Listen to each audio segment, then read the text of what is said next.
Hey guys, this is the part 7 of our frequently asked question in Ruby on Rails series.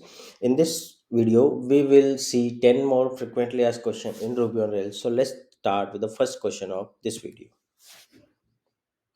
In Ruby, what is the difference between strings and symbol? Please explain.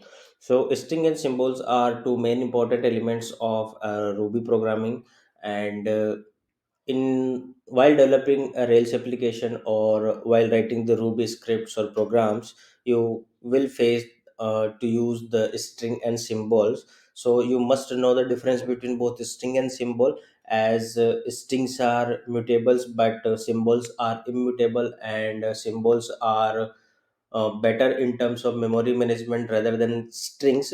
And when you practice this, you will get more difference about that. So just prepare this question because it is expected from an experienced developer to answer such questions. So you must prepare what is the difference between string and symbols. What do you mean by schema versioning in Rails? What does it, when does it change? So schema versioning means it represents the version of your schema.rb file, okay, in a Rails project, and it change whenever you generate a new migration. So the latest migration represent the version of the schema in your Rails application. What do you mean by reversible migration? So reversible migrations are like when you run a migration, okay, then you can simply use the def change method to run your migration. But sometimes it is not possible to reverse the migration or roll back the migration using change method only. So in that case you have to implement reversible migration. So, and that is called the reversible migration. In older version of Rails you can do this simply using def up and down, but with newer version there is a different syntax for writing reversible migration, and you must follow that, so you will get more better with that. So just prepare this reversible migration question. How can you run and roll back any specific migration in Rails? Okay, when should you use an up and down method instead of a change method inside your migration? Explained by an example. So up and down are the older migration methods which we use up to Rails 4 and Rails 3. And up is used for running the migration, and down method is used for rollback a migration. Okay, and sometimes, as I discussed in one of the previous question, that change method is not reversible sometimes. Like for example, when you use change column migration, okay, when you generate a migration for change column, then change method is not always reversible. So in that case, either you can use reversible migration, or you can simply write your migration inside the up and down methods.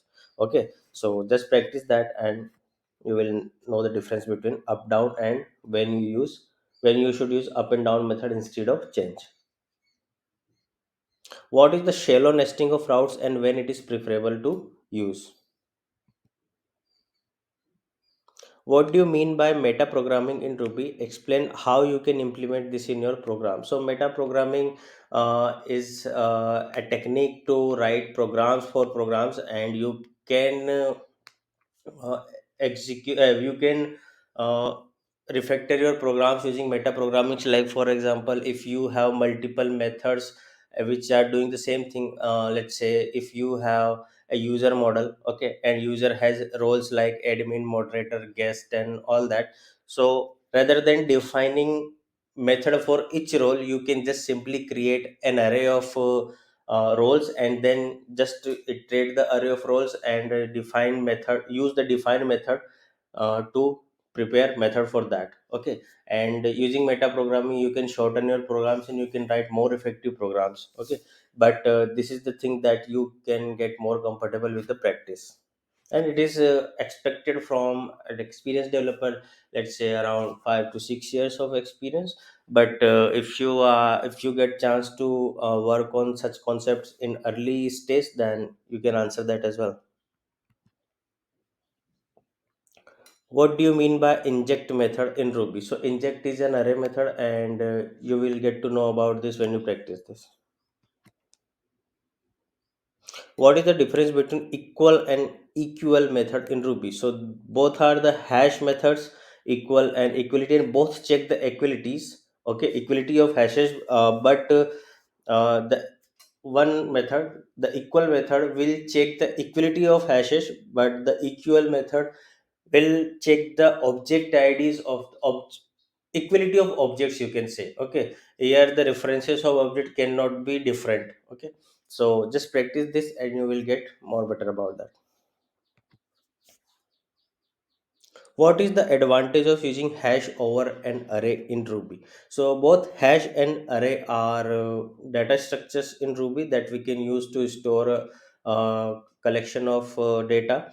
Okay, but the difference is that hash uses the key value pair to store the data, rather than array use the index number. Array stores the data on particular indexes. Okay, so the main advantage over array is over of hash over array is that rather than indexing your data, you can provide a suitable key name. Okay, and that is more human readable and that is rememberable to access your data. Okay, so hash provide you key value pairs, and array just provide you indexing of the numbers where you can access an element by its index. But in real world sometimes it's hard to store data. For example, if you are storing a person information into the data structure, then you should prefer the hash. Okay, because a person might have key value pairs like, let's say, first name, last name, email, and value for each of these attributes or keys. Okay, but it will be hard to store such attributes into array. However, you can store that, but the way of accessing this data will be hard. Okay, or will not be preferable solution. Okay, so this is a kind of advantage of hash or array, and you will get more advantage and more differences when you practice that. Okay, so these are the 10 questions from this video. Okay, so thanks for watching this. Let's meet into another video with another 10 important frequently asked questions. Okay, till then, tata, goodbye, take care, and stay safe, and subscribe the channel for more.